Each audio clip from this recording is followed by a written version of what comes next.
I can't be alone in loving to collect 6x6 paper pads, but they are piling up quicker than I can figure out how to use them on my scrapbooking pages. I'd love some simple page formulas to work with this size. Glitter Girl, can you help? Of course I can. Today I am going to work with the 6x6 paper pad from the Oh My Heart collection, which is Paige Evans at Pink Paisley. And I'll give you a little flip through this one so you can have a look at what is in there.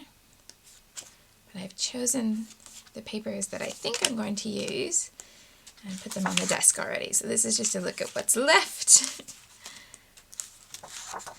Lovely, lovely bright colors, a lot of bold patterns with color, which I love and is also very much in tune with how Paige scraps, if you know her beautifully detailed and colorful work.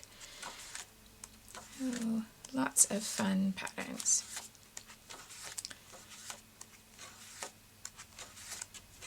So for this formula, you're going to need one 12x12 sheet that will be your background. And then you're going to need a 6x6 paper pad.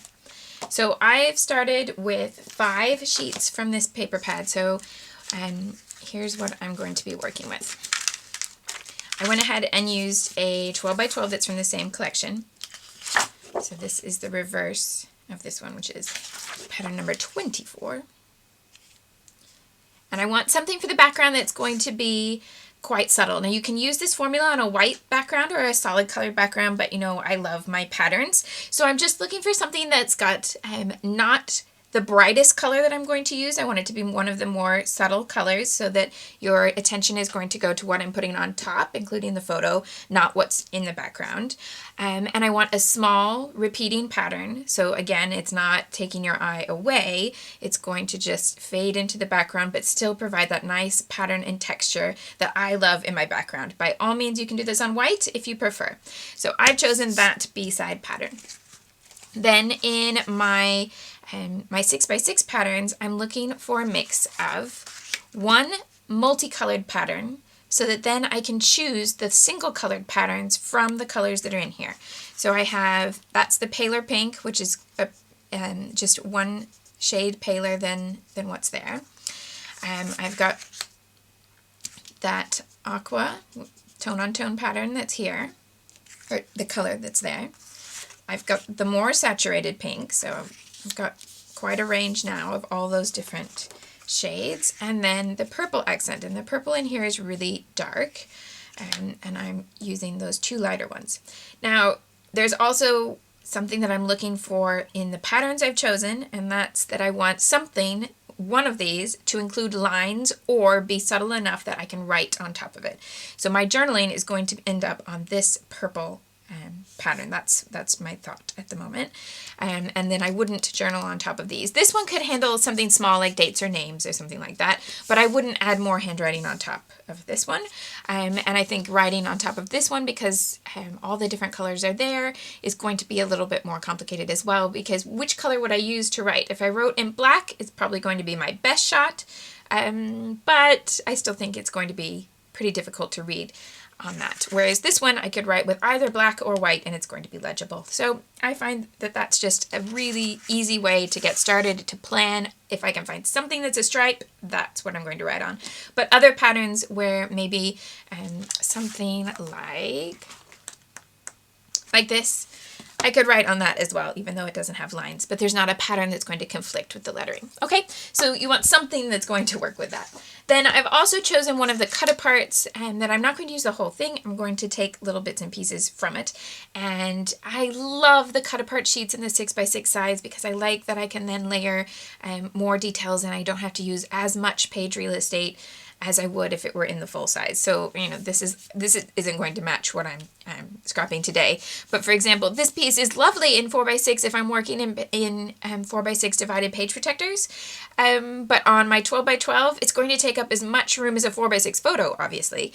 And sometimes I put them there on my 12x12 and I think, would I rather have another photo rather than take up that much room with the title card? And sometimes I go in each direction, but I love the smaller size because it means I don't have to choose one or the other. I can have both. Yeah, and if I can not have to choose, that's good. I like to have it all if I can. Okay, and I've also pulled out some thickers, some enamel dots, some puffy stickers, and some stamps, and we'll talk about that as we go. For this formula, I'm also going to need a medium-sized circle punch, and it doesn't need to be any particular size, but I think something small is going to take you forever, although it might look great, it's going to take you forever, and something big isn't going to have enough repetition to make it work as well. So just something in the middle is quite useful. Okay. I'm going to bring in my 2 single color patterns that are not my journaling one. Yeah, so I'm putting the one with lines and the multicolored one aside for just now. And I'm going to be working at this point where my third lines, if I divide my page into a hashtag or a tic-tac-toe board, I want the spot up here. This is the third that I'm going to work on, the intersection of those lines. Now, I want to see where the photo is going to go. And I wanted to bring this one in first because this has the highest contrast since it's a different color entirely from the background. And because it has a text pattern, I want to see where I can layer so that I am going to get some nice framing with the words. Yeah, I don't want to kind of have it all like this, because then there's no idea of what that pattern is going to be. If it were the hearts, yeah, I can show just one line of the hearts and you know that it's hearts. But this doesn't give me any benefit of what is there. Now, if the words had nothing to do with what I wanted to use and I just like the color, then by all means I would do that. But in this case, I think the wording works quite well, so I want to be able to pull it down and see a little bit more of that. Okay, so that's about how much I want to cover up. I'm looking at this and thinking that today my plan is not to ink my edges, but I'm not loving where I've got the perforated edge from where it was on the 6x6 pad, so I'm just going to take those off super quickly, just that tiny bit, and then get to work with that formula. Here's the formula. With those two just kind of sitting there, I haven't adhered anything, I'm going to go to my multicolor pattern, and I'm going to cut a square or whatever size the photo is. I want just a nice simple frame to go around this so that I have a mat that has all the colors. Okay, but this gives me all of this left over. And I'm going to look at how much room I'm going to use of my journaling card or journaling pattern. And I'm going to make that a little box that's going to go next to it. And I'm cutting those first so that I know I have enough and I can use all of these with my punch and not have any worry that I messed up what was here, okay? Now, I want to go to these two behind, and I'm going to get a little bit more from these. So I know that I need a strip kind of that size for the top. And I'm going to cut the one from the bottom as well.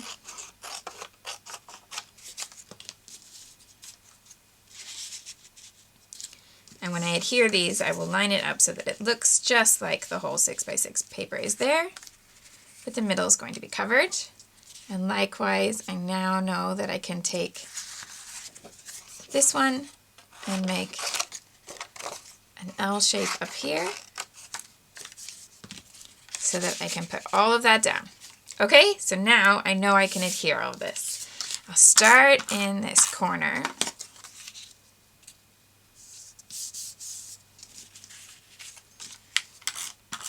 And layer this up.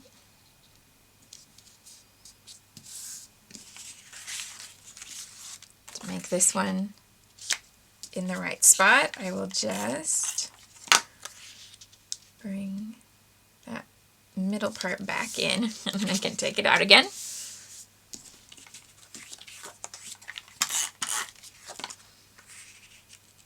And I'm just looking to offset these edges, so I'd either want it down here or up here rather than in line with that.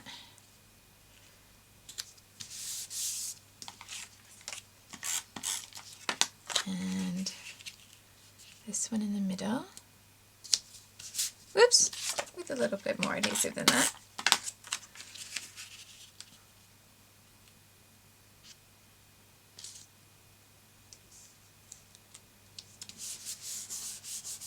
and my photo on top.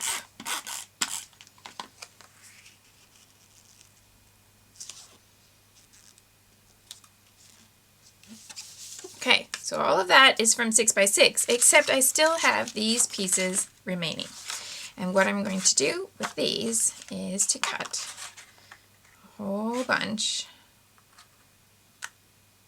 of semicircles, and I've just realized with the text pattern I need to make sure that I do it in the right direction. And I want my circles to come from the top of the page and the rounded edge to be at the bottom. That means I need to punch this direction so that the words will be legible.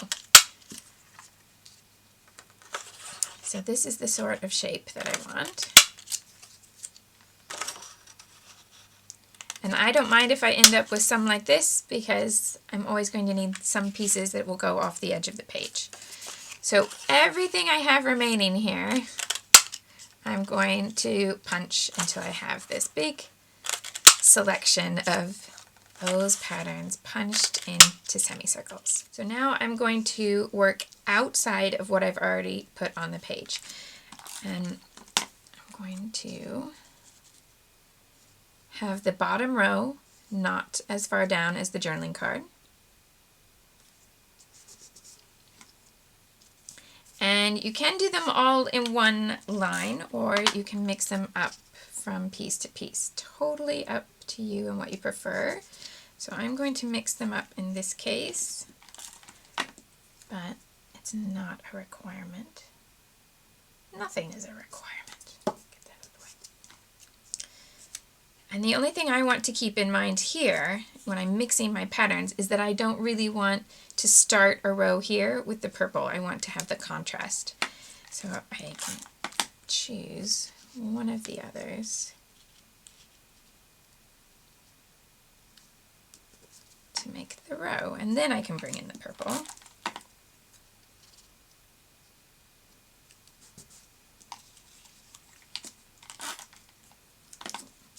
have one that's, yep, it's got that corner piece.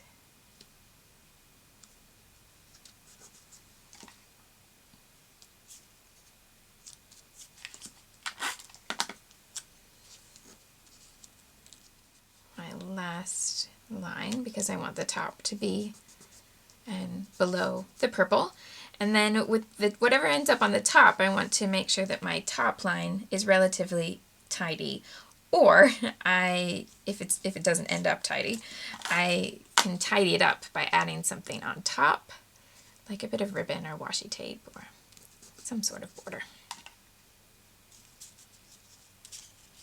Now, I have this going off the right side of the page, so I also want it to go off the left side of the page. There are certainly ways that you can have a composition that doesn't go off one side and it does on the other, but I tend to like it to be even. So if it's going to go off this corner, I want it to go off this corner. If it's going off this edge, I want it to go off this edge. And sometimes that might be on the diagonal, so maybe it goes off here and then it also goes off here. There's some embellishment here and here. But with a nice straight line like this, I want it to continue as if that went all the way across the page behind all those other things and I just put it on top. So I'm going to come over here and just repeat that same idea. Now I need to be careful not to have the green on that edge, so I'll start with the purple. But exactly the same principle. I'm going to try to line it up. Now this gap is smaller, so I'm only going to see a little bit of the pattern, so I'm going to try to get one join in the middle so that I have the scallop rather than just one half circle there.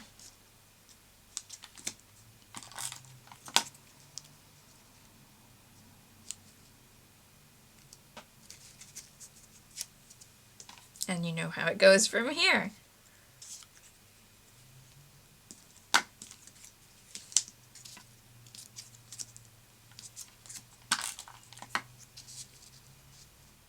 When it's finished, I need to tidy it up by just turning it over and removing all of these that go off the edge.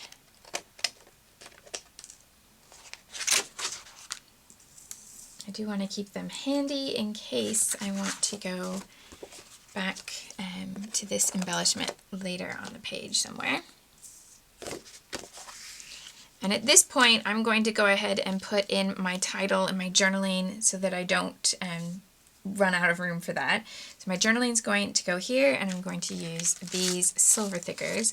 I've ended up with some horizontal lines here that will make a nice spot for the title, but if I was having issues with this top line, I could also run my title along this horizontal, and I could just pretend that it extends all the way here. So I just, imagine that line so that when I get to this point, it's going to run along that. But I would start it over here, one, because there's no face in the photo right here, and because then I would connect the journaling, or the title, to the photo, rather than have it be separate and feel like it's floating out to the right-hand edge. Bringing it closer to the picture is going to help that story read and make sense to me. In my case, I'm going to run it down here, so it's still going to be pretty close. It wouldn't be as close as if I started it here, because I don't want to lose too much of my journaling space by running it over the top of the purple, and I don't want to move it up so much that I'm running over faces or anything like that. So I'm going to use this space down.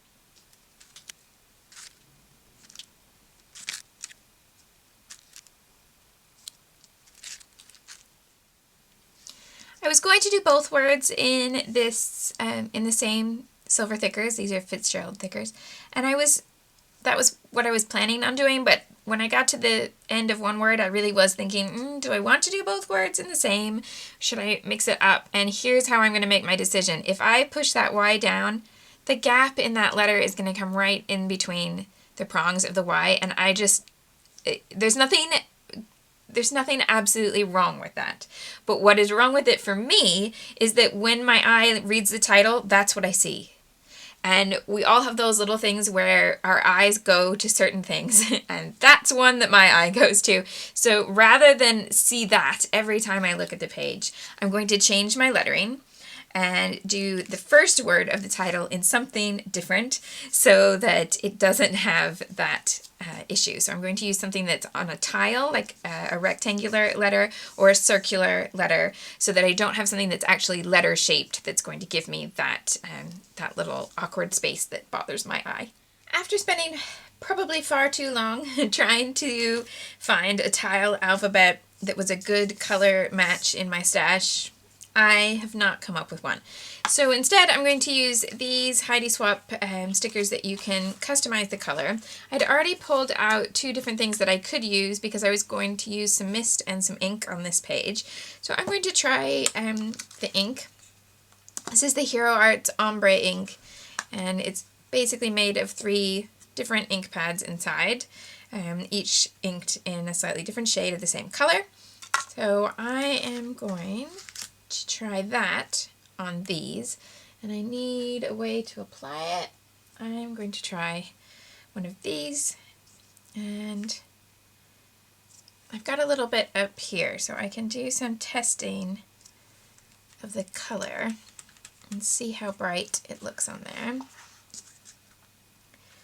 That is quite warm. The colors on the layout are a little bit cooler. Yeah, I'm not loving that against that, and this is where it's going to go. So let's try something else other than pink to see if I can get a match, either purple or this. Okay, let's try this one with the most green. I will tell you that what I was having trouble with was that when I was looking at different options that I had, my pinks were too warm for these pinks, and my aquas were too blue. But look, this one has a lot of green. Yeah, okay, I'm going to do that one. Okay, so now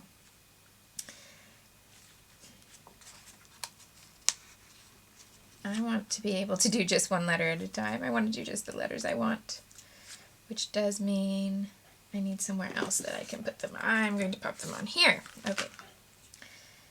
So, should be able to do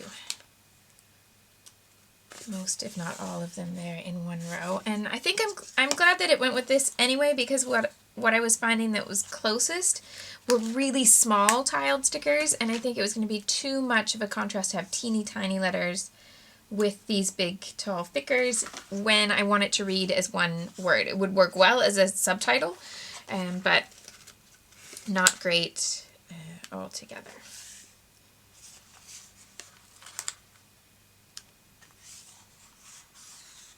There we go. Okay, now I don't have to worry about getting all of my letters green, and really I just want it to be these. Okay, do need to be a little bit more careful because I'm going to get pink on the others if I roll the applicator too much. Now that's getting very green. Put a little bit more toward the blue. It's going to be pretty bright. Let's see. Okay. It's just a little bit, it's a good color match. It's just more saturated than what's there. And I think that's okay. But obviously if it feels too bright for you, then that's not the color option. Keep looking for something paler. You do it with watercolor, and then you can get paler color because you can water it down easily. And obviously different ink pads are going to work different ways. So use that little bit of the sheet around the edge so you don't have to waste any numbers or letters on the color that you're not going to love. Alright, journaling next so that I don't lose track. And I'm thinking actually that the white might be nicer. Oh, but I'm going to do a little stamping, and the stamping's going to have black ink. Or am I? I need to decide now because I want it to match. So I know what I'll do. Okay, I'm going to write in white. And when I do this stamping, I'm going to use white embossing powder so that will match instead of stamping it in black. Yeah, I think that's the better choice for this particular layout because everything is light and airy, and I just feel like if I put black on it, it's going to make it heavier. I'm ready to do my stamped embellishments, so I'm just going to put this aside for a little bit and use some smooth white cardstock that's good for stamping. And I'm going to use this floral stamp from Amy's stamp set there.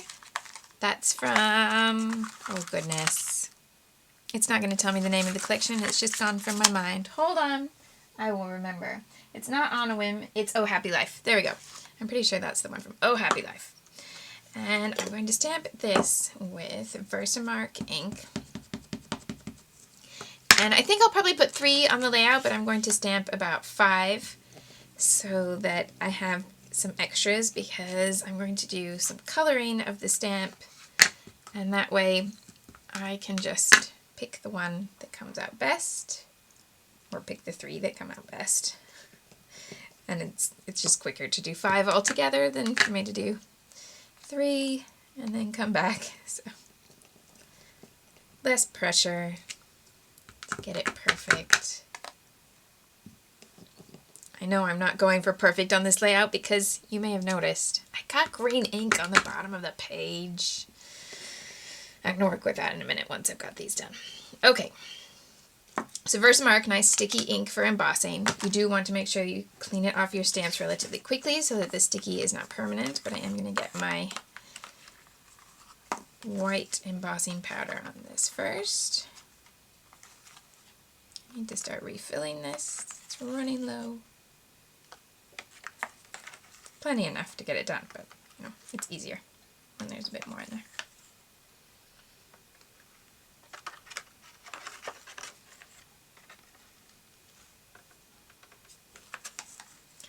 And then once I've got this all covered up and the excess cleaned off, so it's not going to have lots of little bubbles, then I'll heat this with the heat gun, and then I'll do my coloring.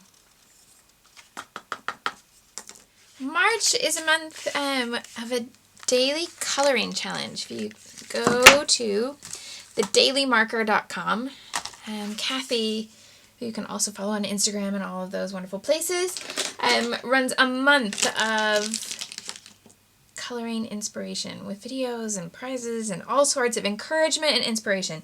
And I wanted to try the first thing that she showed this month, which was coloring with Sharpies. So the reason I've done 5 is I don't know if this is going to work. I'm going to do it on straight onto on this for the first time. These I've pulled out my pinks and purples and greens. That's what I've done. This is all I have. I have not done anything in advance, and I'm going to give it a whirl. So let's have a look. And I'm thinking that I could do these centers and see straight away. I'm going to find out. Maybe not.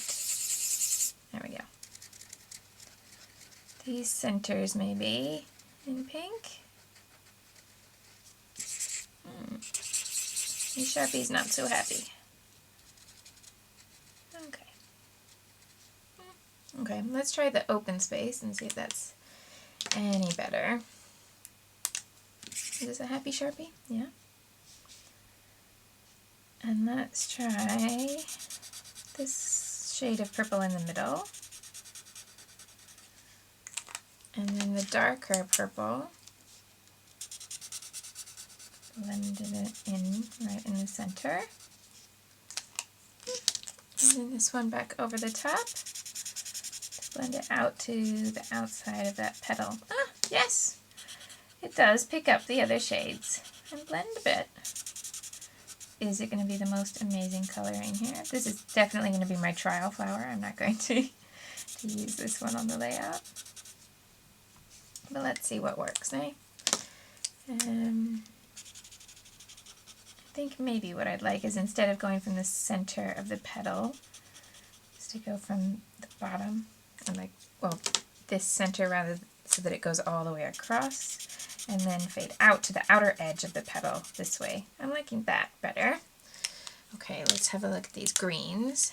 So I'm going to do that sort of coloring. Let's fill this whole space and then come back with the darker shade in the middle. Back to the lighter shade and pull that color out to the edge. Okay, so maybe instead of trying to color the center, because the pink is really, it does not seem to like that center embossed bit. No, it's not happy there. So I think I won't color the centers at all. Why don't I try the pinks? See if I can get this Sharpie to be happy again. There we go. Okay, I'll try these pinks here. And in the stripy section here. Because I'm pretty happy with the green and I'm happy with the purple. And I just want to see if I can come up with a way to get the pink in. And then I can figure out which way to go for which section on the rest of the flowers. Okay, so coming back to the first pink that I put down to try and blend it out. Now these don't blend like Copics or anything like that. Copics and Pro markers that are made for blending. What if I go with this really extreme darker one and pick that up with the lighter one? Ah, that blends more.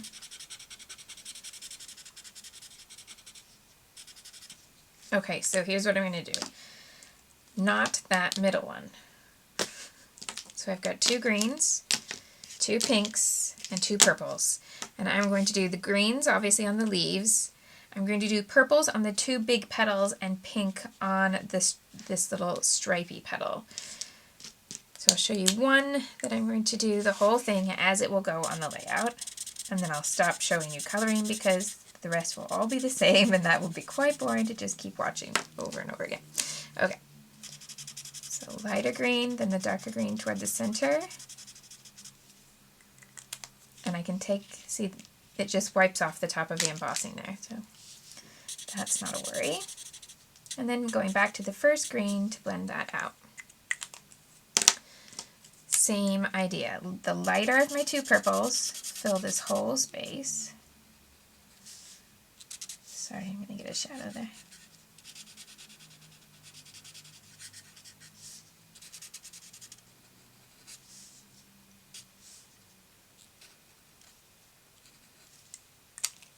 the darker of the two purples toward the middle of the flower. Back to the lighter purple and pull this out.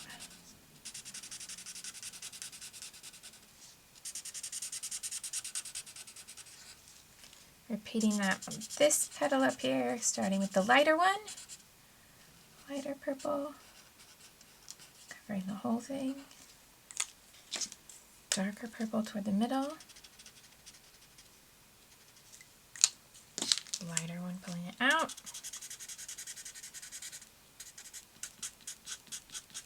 It will feel like you're getting a lot of ink saturated into the paper, and that's when a nice, solid, smooth cardstock will help you so that it doesn't pill.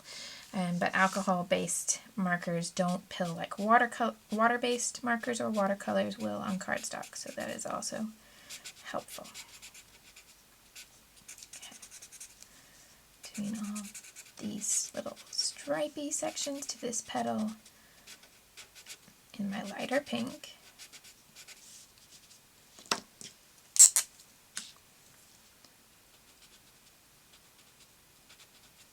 Darker pink in the middle, and I'm trying to put about the same amount that I did on the purple. And then spread this out.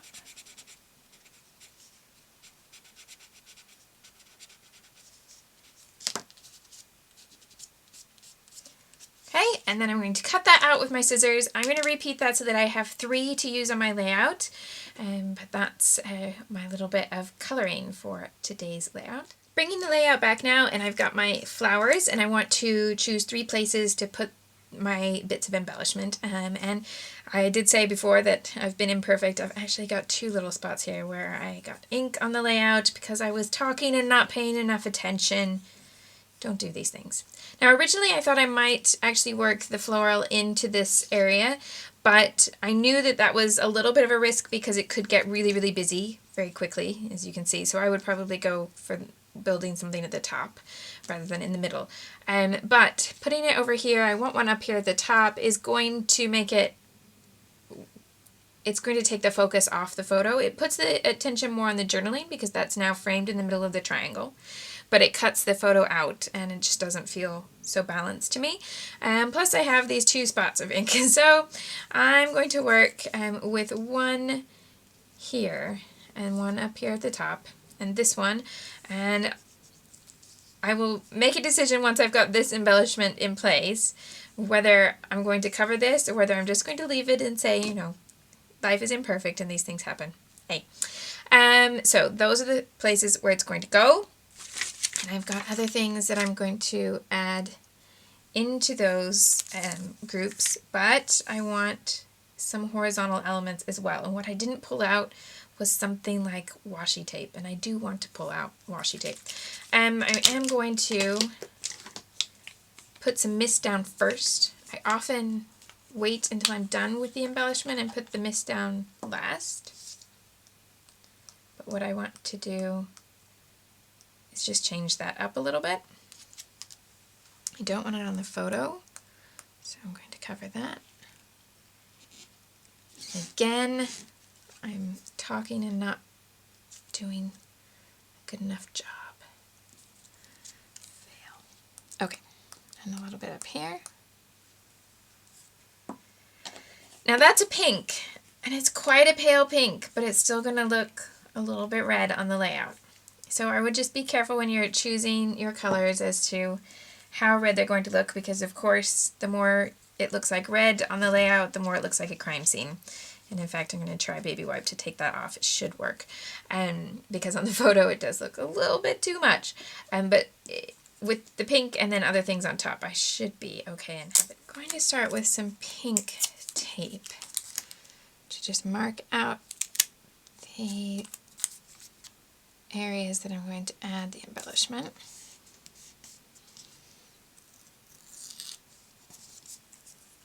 Just tidying up that edge a little bit.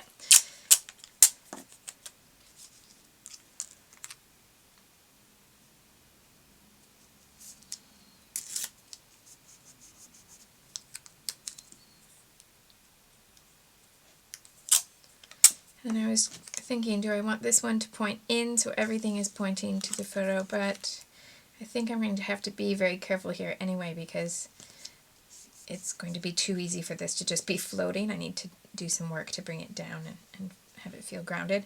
So I'm going to have them all face the same direction. The other thing I wasn't sure about when I was cutting these out was if I was going to keep the kind of vine type leaf, and I'm not going to. Now that I see it, and that detail is something that I am beyond cutting out. So I did like a rounded shape around it. A rounded shape around it. Not the best vocabulary use. But I'm going to just cut that away so that I have this cleaner shape. And I like that better.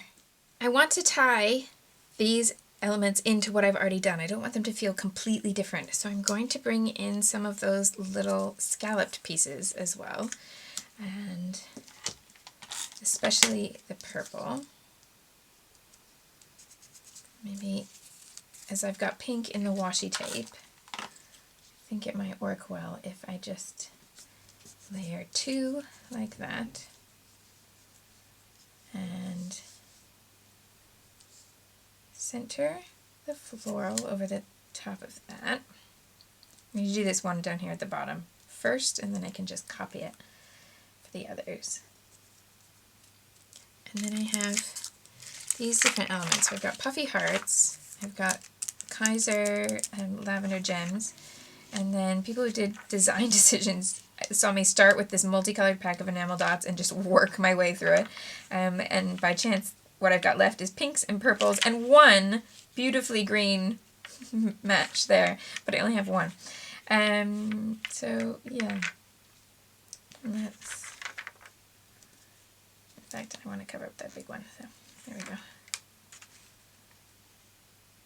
Let's try something like that. And this is helping me with something here where the purple in my Sharpie markers is not the purple that's on the layout, and it makes this purple look very blue. So this purple is closer to the one in the marker, and if I put it right next to this bluey purple, and I've got this right next to this bluey purple, then it just kind of admits that they are different, and it's not so much emphasis that it looks like I mismatched it. It's more that I made a choice that they would not be the same. And these were not very sticky, so I'm going to go ahead and add extra adhesive to these right from the start. And I thought I would do 3 enamel dots, and then a big heart and a small heart. And then I've got gems. Okay. Now I've started with everything touching and on edges, and then this white one has started to float away a little bit. And what I want to do is have that gradual, it starts very close, but then it fades away, and that will help it be okay that this one is floating in the middle of the page. So let's see, can I bring in this purple here? And these come in different sizes, so I can bring the smaller sizes to help with this little airy look to it. I might put a couple of the smaller ones up here as well. Oops.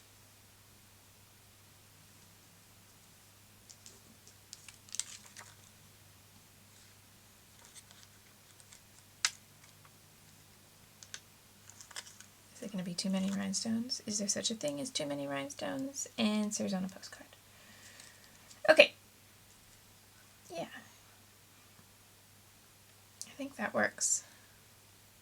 I think what I'd really like, just to finish it off, is one little white line to go across the top here, which I don't have any intention of adding to these, but I just think it would help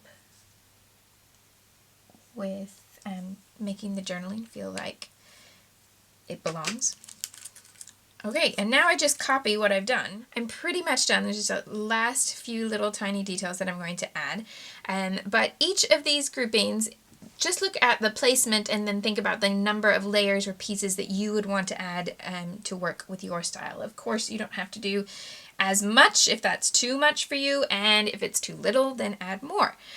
What I do want to do is then add in my date to this group so that it has a little bit of something else that kind of brings it back to this. And I have two choices. I can write it in the open down here to have it feel a little bit more grounded to the top of the page, or I could write it on top so that I have a nice horizontal line that could help me for the journaling. But I'm going to put it in this space because I think I can write it straight enough that it will work. But just keep in mind that because this shape is giving you that option of having a flat line, it might help you in some instances.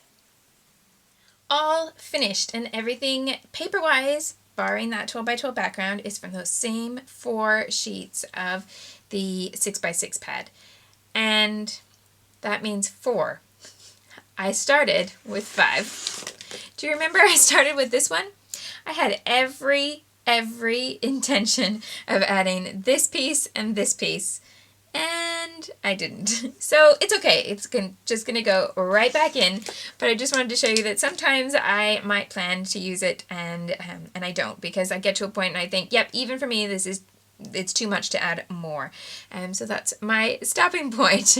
That's pretty much it for today then. I would love to see what you are doing with 6x6 paper pads. If you want to share, you can come over and give us a photo or a link on our Facebook group, Scrapbook Like a Superhero, where we'd love to meet you and your work.